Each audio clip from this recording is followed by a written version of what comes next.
All right. So my last question is, what lights you up? Good question.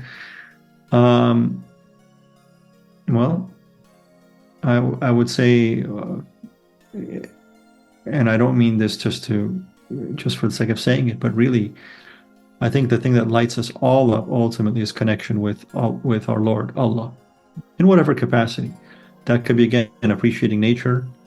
That could, but really, it's about because He is light. An-Nur is one of His attributes and His names.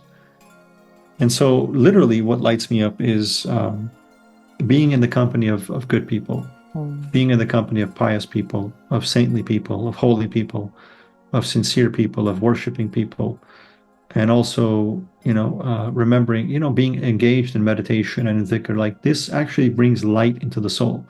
I don't mean this makes me excited. Like maybe I'm not sure what you mean by the question, but it doesn't mean that I will get excited and jump into that happens too, actually, but not in meditation. But when our souls become filled with light, that's energy.